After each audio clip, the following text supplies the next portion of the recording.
Welcome to the Inspiring Marriages Podcast. We are Jeff and Teresa Fields, and we are thrilled to have you with us today. The incredible music that you heard during our intro, that was all done by the brilliant work of our very own son, Joseph Taylor Fields. We've been happily married for an amazing 32 years. Along the way, we've been blessed with 3 incredible grown children, a fantastic son-in-law, and the most precious grandbaby you could imagine. Get ready to be inspired as we open up about our journey. Our mission is to ignite a spark in couples everywhere. We're all about nurturing deep friendships and cultivating marriages that thrive in every way, spiritually, emotionally, romantically, and physically. Join us on this incredible adventure. Be sure to check out our website at inspiringmarriages.net. Dive into all our previous episodes with detailed show notes that enrich your listening experience. Plus, scroll down to find our Keep in Touch section where you can sign up and receive our latest offerings absolutely free.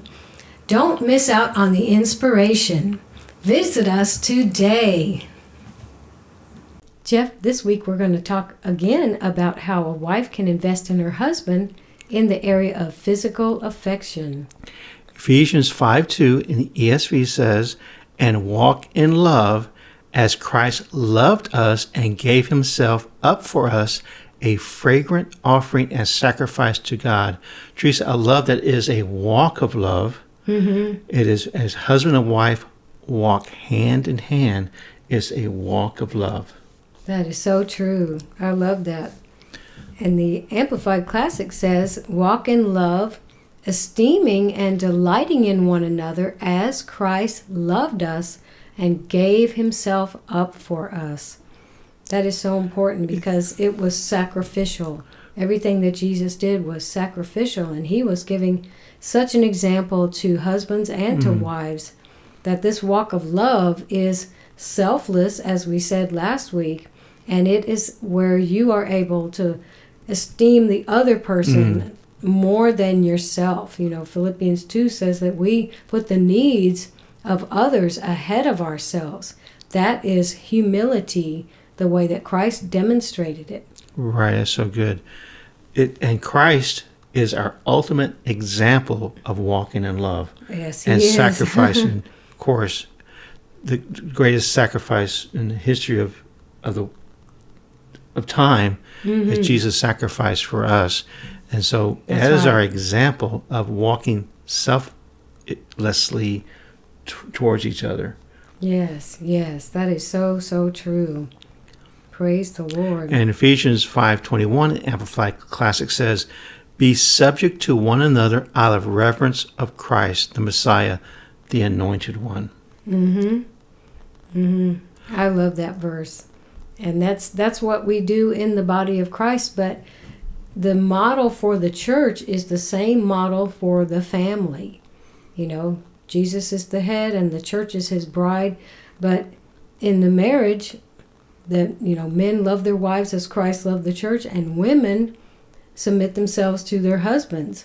It's the same model as Jesus and the church, and it's a model for families. This is how we become the picture of the Lord and to the world. They need to see this pattern and this example. Right. A marriage, a godly marriage, is really a reflection of Christ and the church, which is called the body of Christ, and also the bride of Christ. It is so we should be reflecting the love of God and be an example of the love of God in our marriage. That's right. So as we started last week, I was talking about the major needs that a husband has, and Jeff had covered previously the 4 major needs that a woman or wife has in a marriage, and we learned this from Pastor Jimmy Evans several years ago. And he gave such a good model for learning how to meet the needs of your spouse instead of looking to get your own needs met. Because if I'm focusing on meeting my husband's needs and he's focused on meeting my needs, both of us have our needs met and the marriage is blessed. And we can grow closer and closer. That's right. Just as we've been talking about, the marriage just deepens and deepens, and we grow closer and closer. And it's just so beautiful. It's just such a beautiful thing. And neither one is feeling like they're missing something or they're not satisfied in the marriage. That's so important, because we need what God has designed marriage to give us, but not by taking it from one another, but offering it to one another and ministering to one another. That's just so important. Like you said, that selflessness and submitting ourselves to each other. So we've been talking about wives submitting to their husbands. So as Jimmy Evans says, the second major need of a man, the first one was honor and respect, as I talked about in the last episode. Now the second one is for physical affection. And this is not in the same order as the wife's needs. You know, she needs the wonderful affectionate touches and those kinds of things. Soft, non-sexual affection. Yes, that affectionate touch and caresses and just feeling assured, of love and tenderness from her husband. But men, that's not a need for them the way it is for women. So for men, it is physical affection in the bedroom. We just have to say it. That's what men need. And our daughters and son are jabbing cotton into their ears right now as they hear this. It's hard for me to say it out loud, but it is. That's what men need. It's a major need for them. So here we are as women. We go through many phases of life, and we experience many changes in our bodies over the years. We're not like in our 20s, when we're in our 30s, 40s, 50s. Unless you are like a supermodel woman and you can keep in super good shape and nothing affects your body, but I haven't met anybody like that. We go through changes, monthly changes. We go through yearly changes, decades. Our bodies change, especially having children. We go through changes, and our hormones change. Levels go up and down, and sometimes they go crazy for some women, and we have a lot to deal with. But even if we think we're not attractive to our husbands at some stage or other in life because we're pregnant, or we just had a baby, or haven't lost the extra weight, whatever it is, our husbands still think we're beautiful. Yes. I mean, Jeff tells me that just as much as he did when I was a new bride. I mean, it amazes me because I don't see that as well as he does. To me, it's like, I see what's wrong with my body or what I wish was different. But, having children changes your body, and getting older changes your body. But, I do what I can to stay fit and healthy. But in his eyes, I haven't changed. It's just amazing. But he's also still just as attracted to me physically as well as every other area. So I have to be aware of that. He's still very attracted to me as a husband, as a man. So men usually have more drive for physical intimacy than their wives do. And those levels can change. I mean, women can have more drive as they get older, and men might have a decrease in that. But normally, men are going to be stronger in that area. So we can meet our husband's need by being aware of that. And, we've learned to talk about this. You have to talk about it.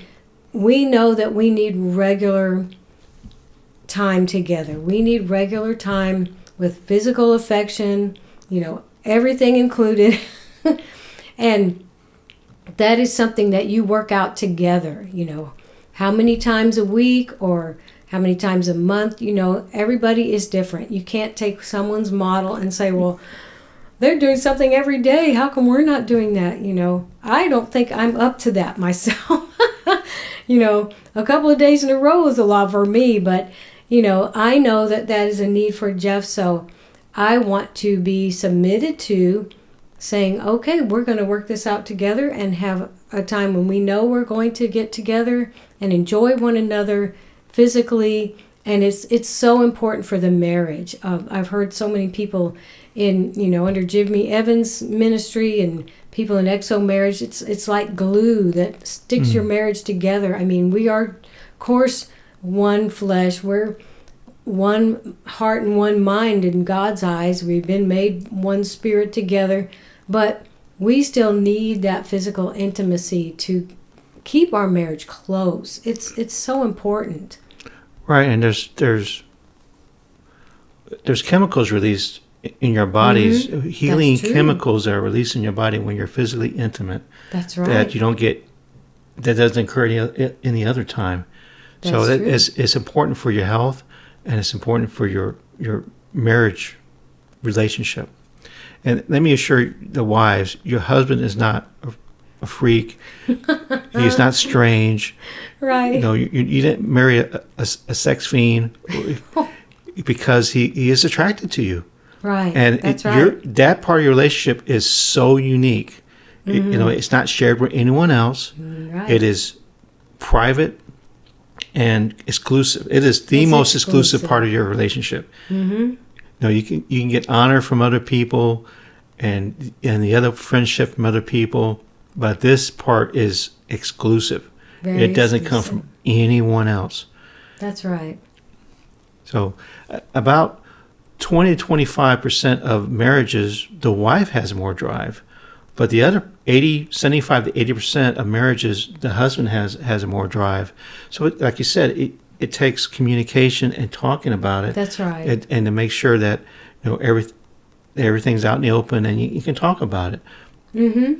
That's right. Because if it's a mystery, like, are we going to be able to do anything, or are there too many work, pressures, or too much going on with the kids, and then you just feel agitated. You don't have a good connection together if you're not even sure if you're going to be able to share time together like that this week or this month. Everything seems to be preempting us being able to just have time together. Right. So we recommend Jimmy Evans' series, Marriage on the Rock, where he talks about a lot of these details in the teaching series, and either invest in the book or invest in the DVD or invest in the online video. You might find some things on YouTube. Just spend time researching. There's a good book that we recommend, Sheet Music by Dr. Kevin Lehman. He talks about a lot of this stuff. So just communicate and talk about these things so that you are on the same page. So it's not like it shouldn't be a battle, a chase and resistance, chase and resistance, chase and resistance. It should be just a coming together where you are giving each yourselves to the other one, and the idea is to bless. So ladies, just as you feel connected to your husband when he communicates to you, when he shares with you from his heart, that's how you feel connected. You feel connected to your husband through words and communication. Well, your husband feels connected to you through physical affection. That's how he feels connected to you. And that's just how it is. So God wired men to be like that, so the men will keep coming back to his wife. That's so beautiful when you think about it that way. Yeah, it's God's design. We keep getting back to that. I mean, God designed marriage to be this way. And it's not easy to say, not my way all the time. But, even if I'm tired, this is important. This is so important for our marriage. And I know a lot of times women are just really tired at the end of the day. Husbands, if your wife is tired, do something about it. Ask your wife, what can I do to help you? And you may do the dishes, you may do the laundry, you may put the kids to bed, you may give the kids a bath. Wives, just communicate to your husband that I need help. Yes, that's good. And so especially it doesn't really matter. If you're both working outside the house or one's working inside and one work outside, I think it's unfair for if both are working outside the house that somehow the wife is still expected to do all the housework. I think that is totally unfair. To me. Exactly. And even if the wife is at home as a homemaker and Teresa was a school teacher. She homeschooled our kids, so she had a full-time job, 3 different grade levels, and doing that That's simultaneously and working out their lesson plans and administering the tests and doing all that stuff and teaching during the day. And then still, the house still, it doesn't take care of itself. No. So it's really unfair Have to be prepared. of me to expect her to do everything, Right. especially if, Right. either, like I said, either you're working both outside or one works inside. It's really unfair to the husband to expect the wife to work until bedtime. He should be doing something, right? Right, and then show up acting like a goddess, If you want your Oh, my wife to goodness. have energy and be relaxed, you help her. You take away some of her tasks. And I That's say so her true. task, but it's the household task. Just take care, help with supper, help with putting the dishes away, help with laundry, help with cleaning, help with get the kids a bath, help them with their homework, and just help. Your job when you come home, I know you're tired, but so is your wife. It's not to sit down, sit your bottom down in the chair and just zone out on your phone or on television. Right. Get in there with your wife and help her, and you will see the benefits of it. Right. You both win, like you had said before. It's a win, guys. It's a win. It's a win. It's a win-win. But it's like we said before, it's not because someone is trying to get something from the other. It's because we're a team. We want to work together and have a good marriage and have a blessed marriage. Yeah, so I was thinking about, there are times when women have things going on in their bodies or emotionally or physically not feeling well, just, different things. We can talk to our husbands about these things, because if you may have even set a day and said, okay, this is our day this week, or these are our days this week, whatever works for you. But whatever works for you. And then you're not up to it for that day. Just talk to your husband about it, whatever's going on, We have monthly cycles and stuff that affects us, and, it's not the best time to try to be intimate with that going on. Discuss these things with your husband. It's much better for him to know what's affecting you, even if it's like something was very upsetting that happened. When our little doggy died, that affected us both emotionally this year, back in April. And it was like, what do we do? We're both sad, and everything. But the Lord showed us that we could comfort each other. It was comforting to come together. It wasn't going to be like, oh, this is so hard because we're already down about something. No, we were able to bring comfort to one another, and that's an amazing gift. That is so amazing. But, if you talk to your husband about something that's going on with you, it'll give him an opportunity to adjust his expectations. Just like, okay, not tonight, but we're going to get together this other day or this other night, or we'll go away for an overnight stay somewhere and even be more romantic about it. Just it gives you opportunities to work together about these things. The most important thing is for you both to be considerate of one another. Be considerate and kind. Yes, being kind to one another. Consider each other. So when we do, then we can esteem and delight in one another, as we had mentioned in Ephesians 5, verse 2. And I just love that, thinking of esteeming and delighting in one another all the time in everything we do in this walk of love and this walk of marriage together. That is so important. I mean, we both get built up in this process. And it's so much better than having one or both of you constantly disappointed or frustrated. Or frustrated, right. That's so true, Teresa. It's, like you said, communication is the key. Now, you need to be in your relationship where you can talk about these things. That's right. Your marriage needs to be in a place where you both can talk about anything without rebuke or retribution or reprisal or without penalty. Exactly. You should be able to talk to each other about these things.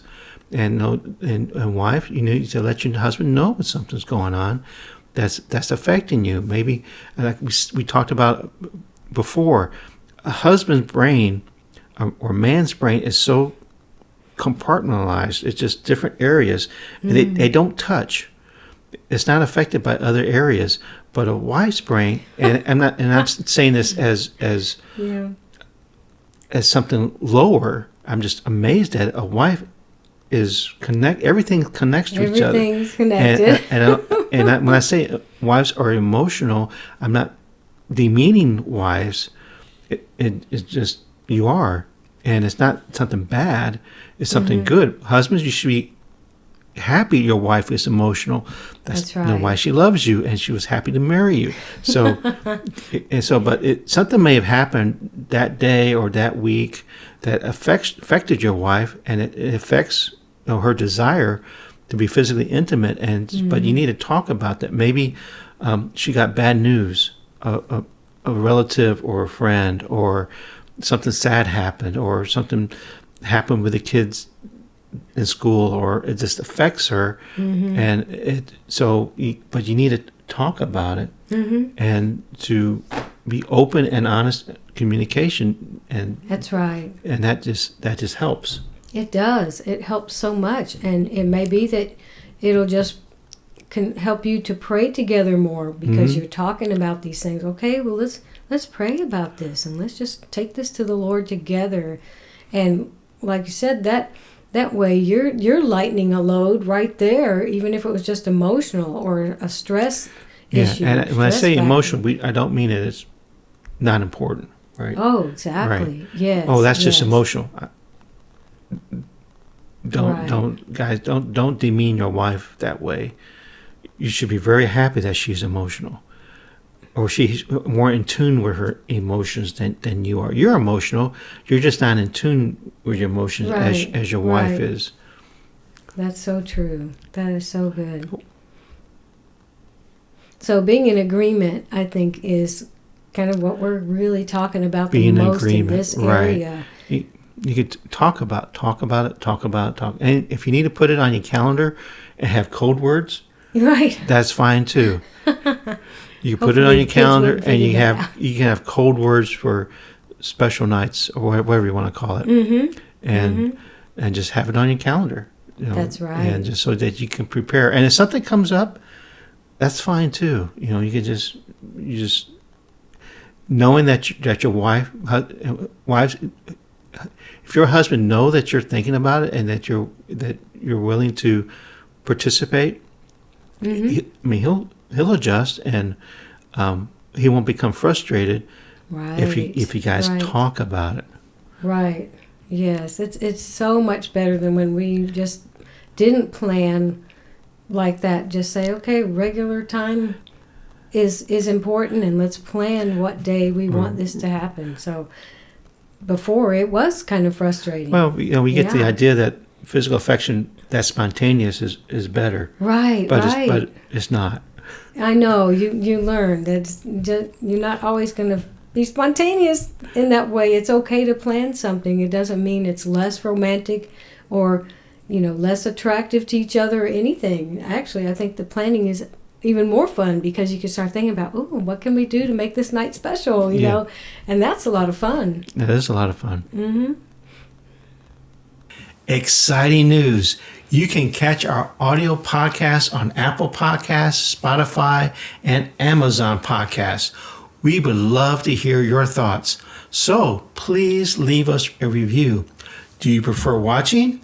Head on over to YouTube and search for the Inspiring Marriages channel to see us in action. And for the ultimate convenience, listen with your smart devices. Just say, Siri, play the Inspiring Marriages podcast. Join us wherever and however you prefer to tune in. So, Teresa, we have a friendship builder for this week. And what is it? It is to visit a state park.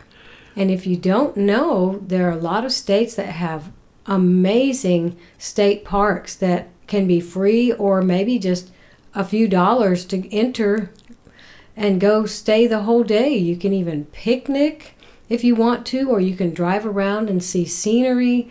State parks are usually very well maintained. Yes. Usually have clean restrooms, which is important, and nice places to park, and probably hiking trails. Sometimes some scenic views. I mean, depending on what your state has. But they're always just an interesting place to go see. Oh, yeah. There's great history for your state, and there's usually very beautiful. A lot of the state parks here in Texas around April, May, they have the wildflowers are blooming, especially the bluebonnets is the most famous that Texas has, but there are other wildflowers in the state of Texas. And sure, your state also has great wildflowers that you can enjoy. Or it might be hiking trails and waterfalls. Oh, yes, waterfalls. It's just, my favorite. Just a great time. And you may make a weekend out of it. That's true. So our friendship builder this week is visit a state park. Stay connected with us across all platforms. Join our vibrant community on Facebook, Instagram, and YouTube. Make sure to like, follow, and subscribe for the latest updates and behind-the-scenes moments. Got something on your mind? Shoot us an email at inspiringmarriages@AT&T.net. We are all ears for your questions, suggestions on how to enhance this podcast, and ideas on topics you would love us to dive into next. So let's keep the conversation going. And remember, husband and wife are friends for life.